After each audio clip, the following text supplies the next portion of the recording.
So I am recording this video a little after 7 p.m. Eastern Time on November 18th. And the news was just announced maybe half an hour ago or less that HBO, Warner Brothers, tip my hat there, made a decision about what to do with Wonder Woman 1984 as far as the release. If you've been following that story, I've talked about it a little bit, but not too much in some previous videos.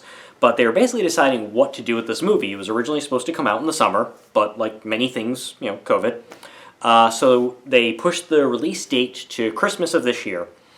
And since, right now we're in a situation where some places in the United States are reclosing down again. I think New Mexico and Oregon are doing a 2-week shutdown as I'm talking to this. Michigan's doing some shutdowns. Obviously, some theaters in Europe have shut down because right now we're in the middle of what's a second wave for probably Europe and what's considered like a third wave for the United States, even though I don't think we ever really got out of our first wave here, but, regardless. And with Thanksgiving coming up, that might end up being a super spreader event if people are coming together with families and, foregoing quarantine and social distancing and stuff. So things are shutting down again. Regal is obviously shut down right now in the United States, and I think I read an article earlier this week that we're down to about 45% of theaters in the US are still open when you take out Regal, which is all closed, and that's the second biggest chain domestically, and the places where there's been new restrictions and they've re-shut down. And that's down from a height of about 85, and that was about at the beginning of October, I want to say, when everything except for New York City and Los Angeles had started to open. So the market's getting restricted once again, and it would not be surprising if places where theaters are open right now ended up reclosing them in the near future while this new wave is happening. And while there is news that there's like 2 vaccines that look promising and they might be able to be rushed into production or out into the populace, as soon as like late December or January, we're still a little ways from going back to anything we can consider quote-unquote normal. So given that environment, Warner Brothers was still deciding what to do with Wonder Woman. And they had a couple options on the table. They could release it, regular release on Christmas, and hope for the best. Or they could forego theatrical altogether and do video on demand. Or they could dump it to HBO Max, which, much like Warner Brothers, are both owned by Time Warner, and the parent company of Time Warner is at&t. Or they could do what Disney did with Mulan and make it, video on demand, but you have to rent it through their streaming service. They've changed that now. You can rent Mulan through anything now, and the price has gone down on Mulan from like $30 to $20, in case you weren't aware. Or it might be, theatrical some places and streaming other places, because, Mulan was in theaters in other countries, but was exclusively streaming in the countries that Disney Plus was available in. So it seems like Warner Brothers has made a decision. And it's not really the decision I was guessing, but I wasn't not guessing it either. It was still within the realm of possibility. So it looks like what they're doing is a day and date release. It's going to be in theaters on Christmas, whatever theaters are open, but it's also going to be on HBO Max, and it's just going to be directly on the streaming service, no extra fee. And I'm a little surprised by that, because the reason Disney put the extra fee on Mulan is because that movie cost a lot. And so, I don't think they were going to make the money back on that just solely on current and new subscribers if they dumped it directly to the service to just stream with the normal service at whatever Disney Plus costs a month. I don't currently have Disney Plus. And when I did have Disney Plus, it was because my fiance had like Verizon and it came with a year free, and that just ran out. So I haven't seen any of the Baby Yoda committing genocide controversies that happened. And I don't know if this is going to work financially for Warner Brothers and AT&T, but they seem to have a shit or get off the pot situation, and they decided to push forward on this. So that will be the one last blockbuster, or potential blockbuster at least, of 2020, and it's going to also be on a streaming service. Now, some stuff came out from, I think, Yahoo and some other analytics companies that came out that Mulan probably underperformed on streaming. That it seemed to have made between like 60 and 90 million that way, and I don't know how much it made internationally. I know Disney just reported their financials, but I haven't dug into it yet to really look at what we can see Mulan made. But the general consensus is that the Mulan release did not do what Disney wanted it to do as far as profit or breaking even. So it seems like that's probably going to be a financial loss. I mean, when you put in merchandising and downstream revenues where, you know, it might become a perennial classic, or who the hell knows, then maybe somewhere down the line it will turn a profit, but in the short term it doesn't seem like it did. So it's very interesting that AT&T is going to put this on HBO Max.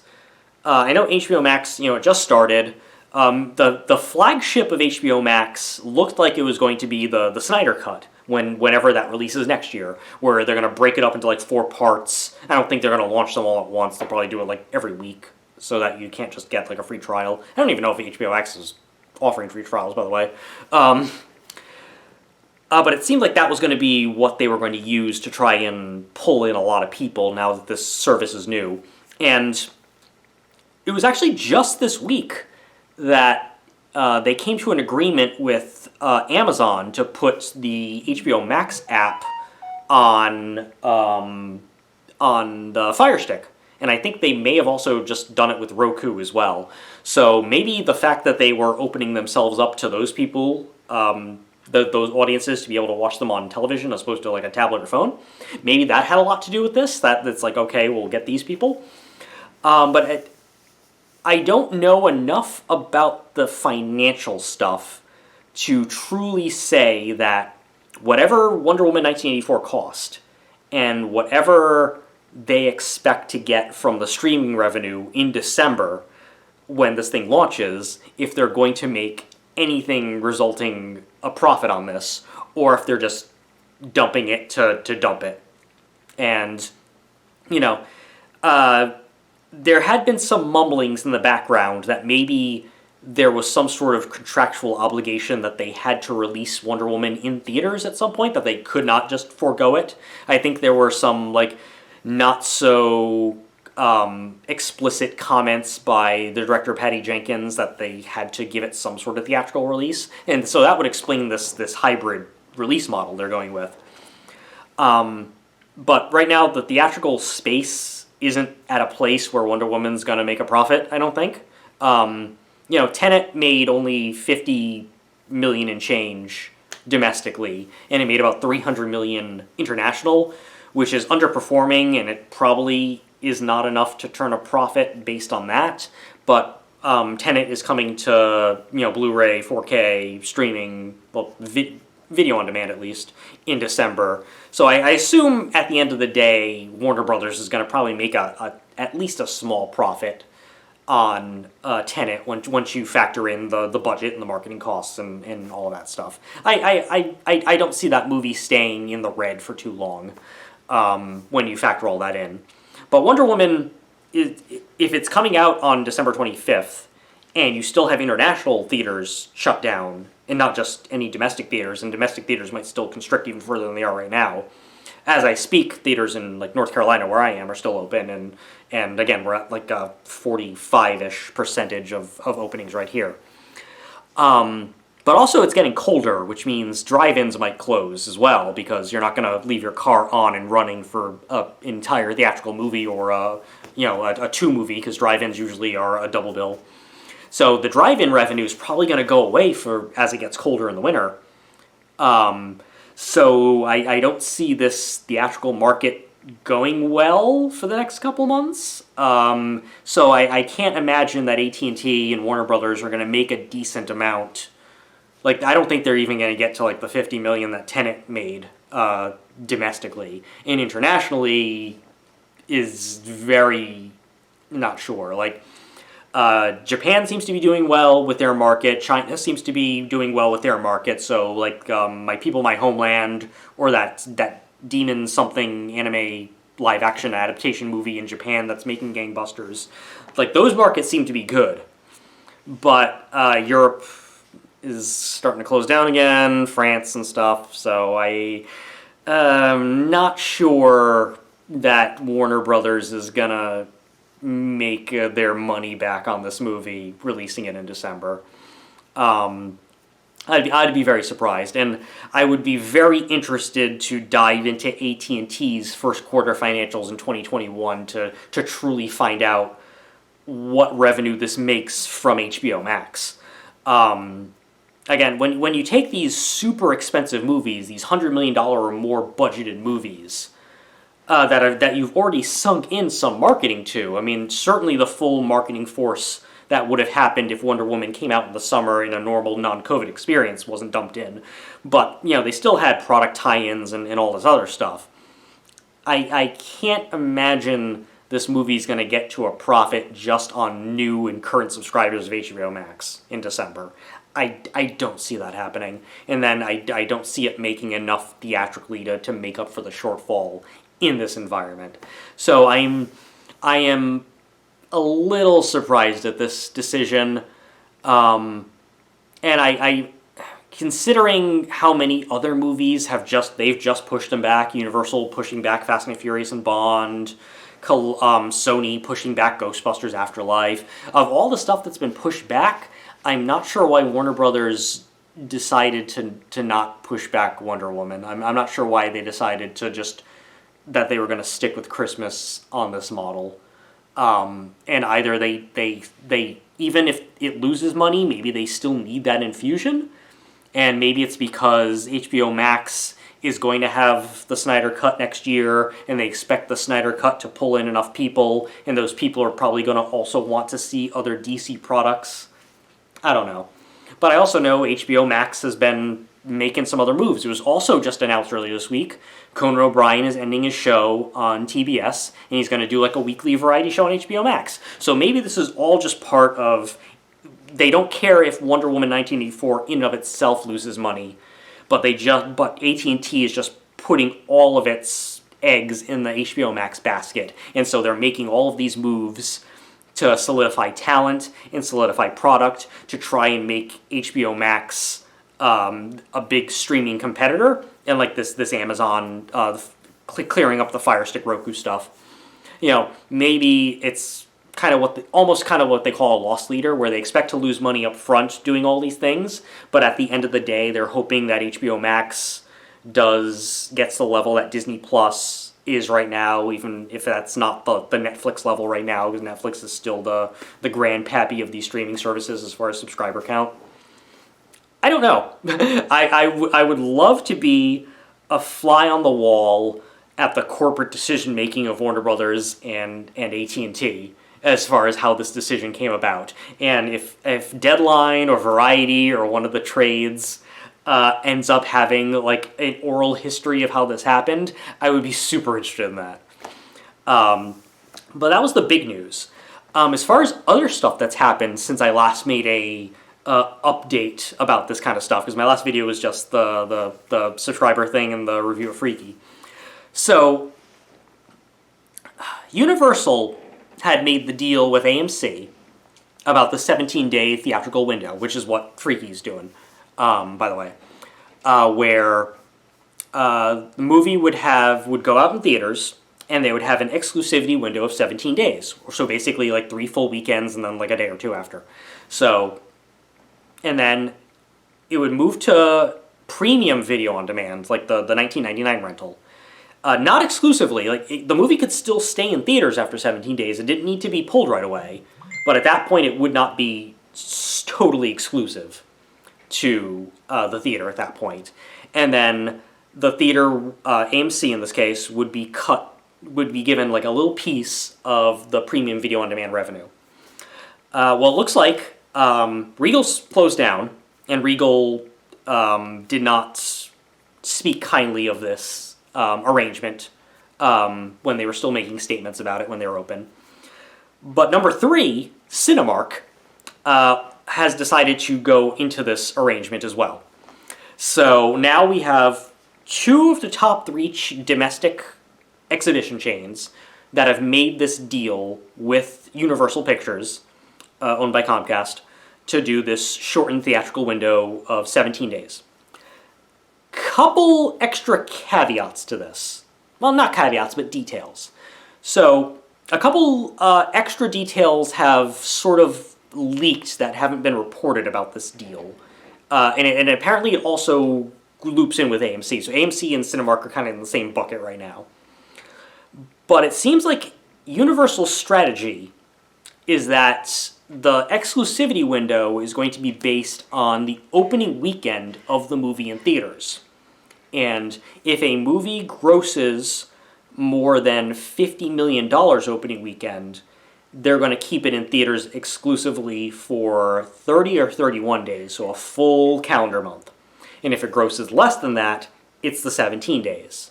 So I think what Universal's doing there is they're trying to carve out some sort of exception where they can take what they expect to be their big blockbusters. So your No Time to Die's, your Fast and Furious 9's, and give them a little bit more time in theaters because these movies still aren't making as much on PVOD as they're making theatrically in a normal theatrical experience, not now, of course. But they still want to shorten the theatrical exclusivity window, which they've wanted to do since pre-COVID. So they're making those moves.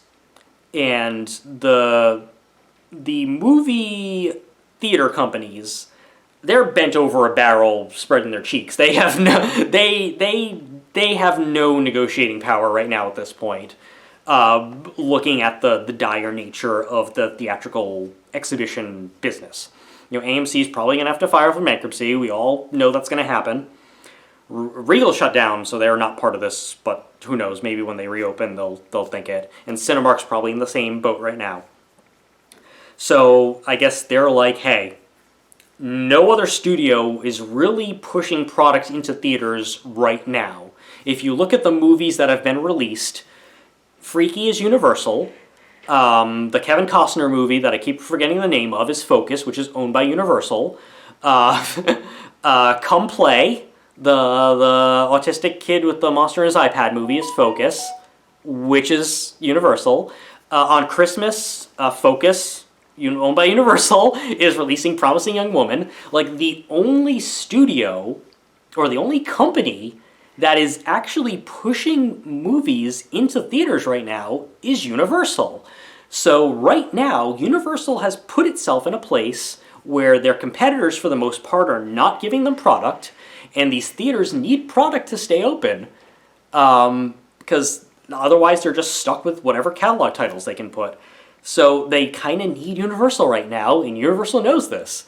And so Universal's like, sure, we'll give you a movie to play in your little theaters. We'll give you some first-run movies. We'll even give you a tiny pinch of PVOD revenue. But it's only going to be exclusive for 3 weekends. Or maybe a month if it's a big hit.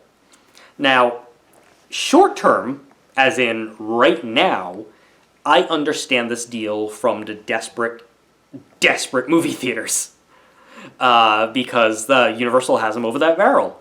And, aside from whoever released Honest Thief, I forget now, most of what's coming out that's coming out first run in theaters is Universal and Focus. Everyone else is pushing their shit back. And yeah, I mean, the theaters that are willing to show stuff from Netflix, like Hillbilly Elegy and Mank later this month, really hoping Mank has a decent theatrical run at my Alamo so I can see it on the big screen, because I love me some David Fincher.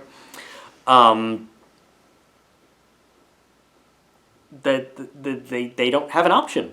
Now, if we go back into a regular scenario, I don't know if the theater companies are going to renege on this and say, like, nope, we're back to 3 months. We want our exclusivity window for 90 days. or at least like 75 to 90 days, or if this is going to be the new normal. Is the new normal going to be big movies get a month, small movies get 3 weeks, and that's it?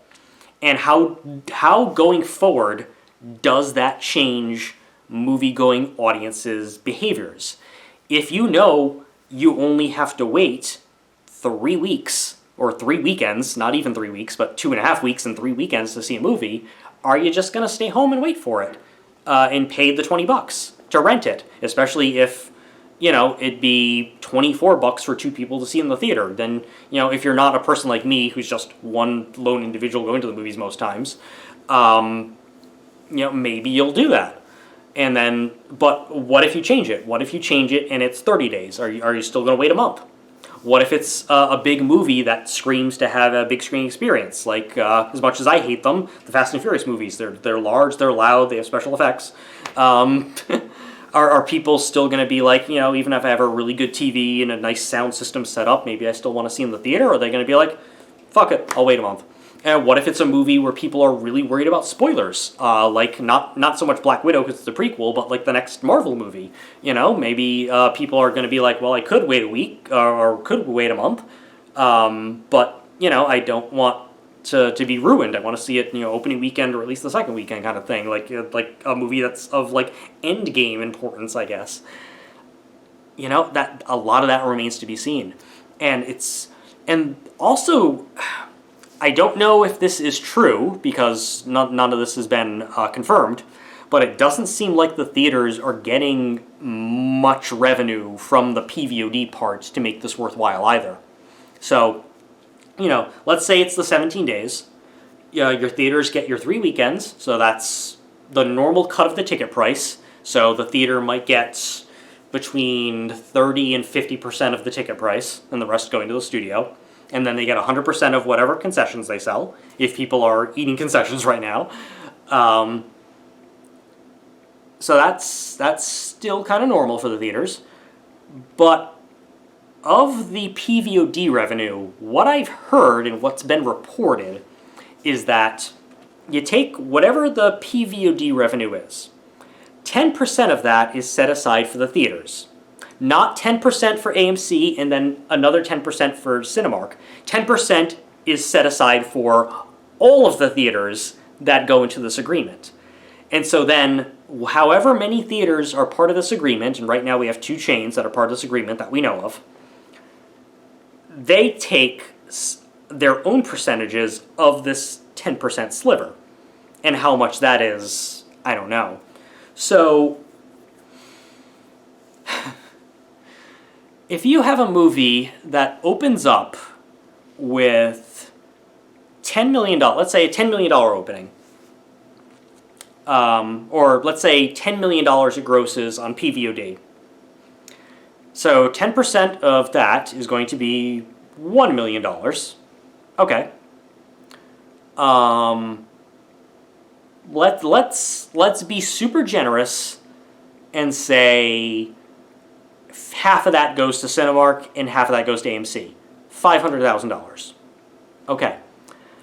That is still much, much less than they'd be making if a movie opens to a normal pre-COVID opening for that movie and they get 50% of the ticket prices plus their concessions. So I understand why a desperate current situation, the theaters are going to take what they can get. If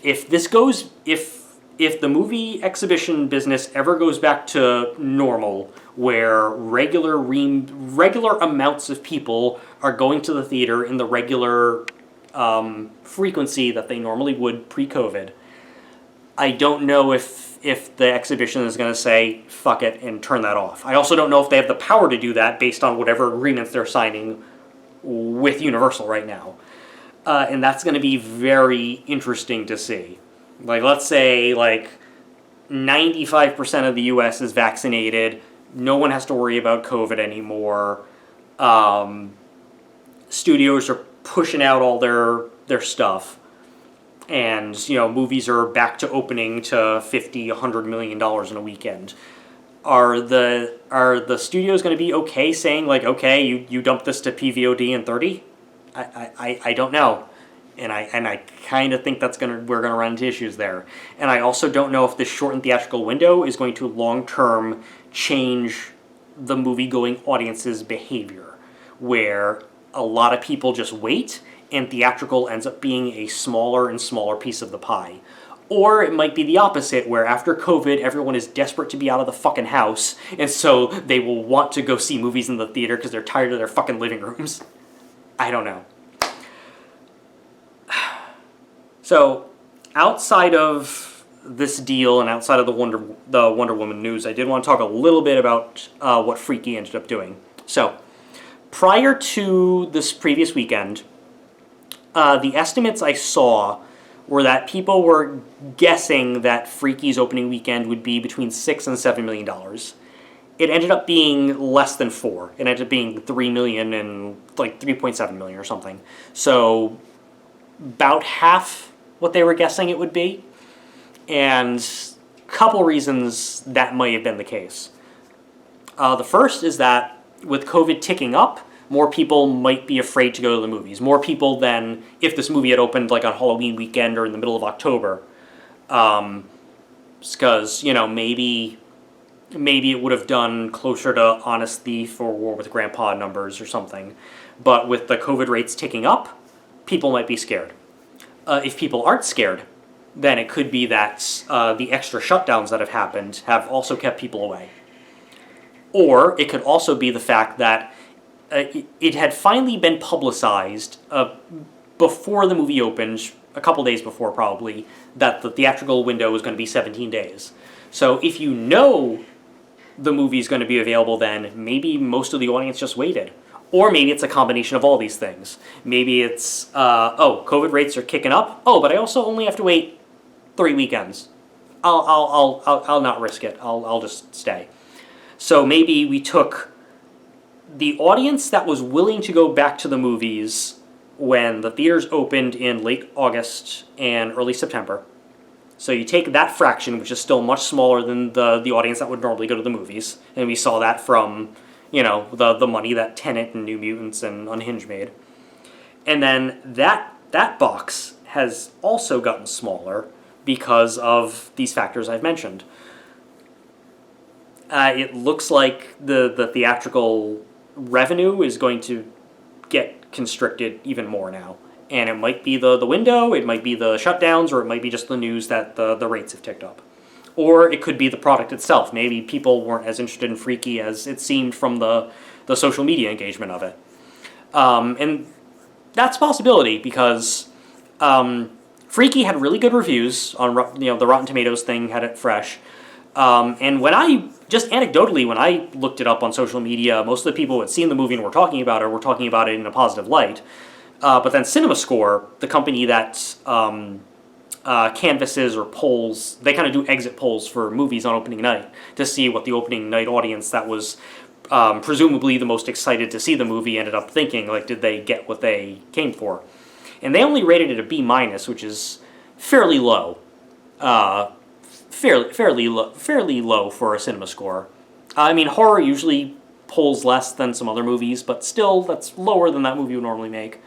So, maybe the audience that rushed out for it didn't have as much good word of mouth as it seemed online, so that may also been part of it. Or maybe people just weren't interested in the premise or something, even though it seemed like people were. Don't know. But I think the fact that Freaky was probably the first big quote-unquote movie to come out since the trifecta of Unhinged, New Mutants, and Tenet, and for it to do the numbers it did probably also would lead to a decision to give other studios like Warner Brothers pause about releasing some of their blockbusters and stuff. But I mean, Warner Brothers also pushed back Dune and stuff too, so I'm kind of surprised they're moving forward with Wonder Woman, but But yeah, I was very surprised to see that relative underperformance. I mean, from what I've heard, Freaky cost about $6 million to make. I mean, a horror movie like that doesn't cost much. Let's assume 50% of the budget is what was put into marketing. That's another $3 million, because that's about average. Usually the marketing budget for a movie is half of whatever the production budget was. That, give or take. I mean, some movies are a little different. So let's say production and then prints and advertising are $9 million. This movie's already made close to 4 in theaters. Once it hits POV, it's probably going to make the rest of that. It should be fine. It does warrant mentioning that it's not very transparent what the movies that have gone to PVOD this year have done. Because there's no third party that tracks those sales like they are for the box office. So we know Universal has told us themselves what they think Trolls World Tour has done. They think it did over 100 million. And we know from estimates from, like I mentioned, Yahoo, that Mulan, at least the first weekend or the first week it was available on Disney Plus, was about 60 to 90. And it was also reported the distributor behind Bill and Ted Face the Music said that movie did very well on video on demand, and that also had a small theatrical rollout as well. So we know that whatever the numbers were for Bill and Ted, and I haven't heard any solid numbers, they were pleased with those numbers from the video on demand. But we don't know what other movies have done. We don't know what Universal's King of Staten Island did. That was pure PVOD. Universal didn't put that in theaters. They didn't put it in drive-ins. That was a last-minute pull from drive-ins. So we don't know what that did. We don't know what Lionsgate's Antebellum did. We don't know if that was successful or not. I do know that Antebellum was not on PVOD very long before they dropped it to normal VOD prices, though. And I know the word of mouth in that movie, with its twist ending, which I won't spoil here, but I haven't watched the movie, but I went ahead and read what it was, and I can see why audiences would be very polarized on that twist.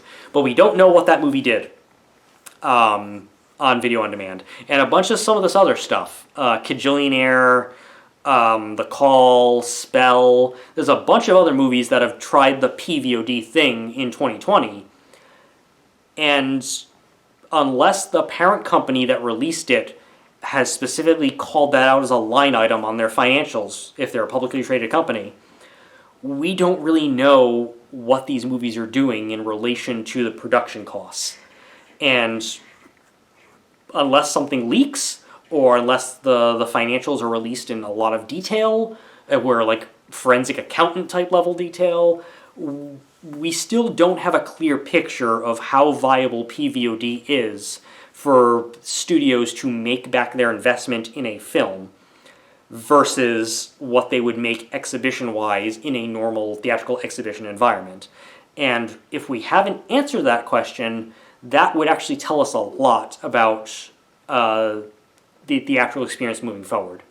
Like, we can glean that PVOD is successful for some movies because the studios are continuing to release movies in that manner, but they're not releasing everything in that manner, and they are holding back certain movies.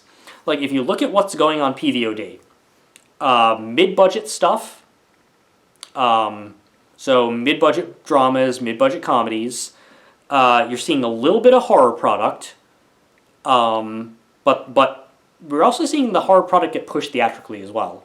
There's probably been not necessarily good horror product, but you are seeing a decent amount of horror product get pushed out relative to the time of the year. And kids' movies.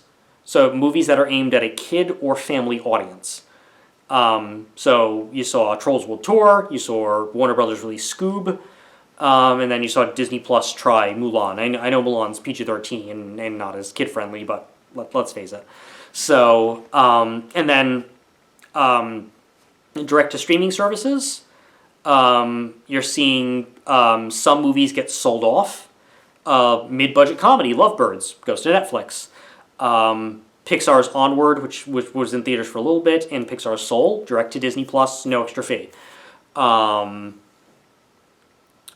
you're seeing some stuff like that, and then some movies. I think the SpongeBob movie that was released theatrically in Canada, it's going to, I think, CBS All Access or whatever they're changing the name of that to. And some other stuff might be going directly to Peacock, directly to HBO Max. So when you look at what movies are doing that, we can kind of get a basic idea of what kind of movies are doing decent numbers on PVOD versus what's not being released. And with the exception of Mulan, we're not seeing a lot of $100 million plus movies go to PVOD. Those are getting pushed back. Highly anticipated movies generally push back. But you're seeing the stuff that the studios aren't really sure, and then the kids' movies are getting a huge push. So, there you go. But, I mean, all of this is very interesting. This is a brave new world as far as how the theatrical experience is going to look. I mean, if you're someone who doesn't like going to the movies and you wish everything was available at home right away, then you're probably happy with a lot of these developments. If you're someone like me who really prizes the theatrical experience and thinks any movie you watch is going to be better in the theater, assuming there's no assholes talking, then you're worried. But, you know, since movie theaters have reopened, either in my state or others, I have seen Unhinged, New Mutants, Tenet, Psycho Goreman, and Freaky. So I've seen a good 5 movies, which is still much less than I would normally see between August and November, by the way. And I don't know. I am both intellectually stimulated by what's going on now, because it's a very, very interesting piece of movie history we're living through as far as the movie business is going. But I'm also very scared about where this leaves the theatrical experience. And ultimately, we're not going to know where it stands until we know where it stands, until things go back to as close to normal as possible and we see where the chips lay. And we see how the studios react to that and how the theaters react to that. But for the time being, it looks like it looks pretty dark if you like going to the theater. So, but that was me ranting for way too long once again about these new developments in the movie industry, and particularly the exhibition industry. And if anything else super big happens, or if I go see another movie in theaters that is not a catalog title that is worthy of review, I'll do that. Hopefully Mank will open at my theater real soon. I know it opens the weekend of, or Thanksgiving weekend, but I'm probably going to be mostly preoccupied that weekend, so I probably won't have time to go see a movie. So I'm hoping it'll still be playing long enough for me to see it, especially because my theater is only open Thursday through Sunday most weeks. And as just a housekeeping thing before I go, I've been working from home since about April. Next week I actually go back to working in the office, so that may affect how many videos I can make and my basic time with them. So while I've had a fairly steady output of videos since this whole COVID thing began, it might constrict a bit going forward, depending on what happens. So just a heads up on that. Otherwise, thank you for watching, and I'll see you next time.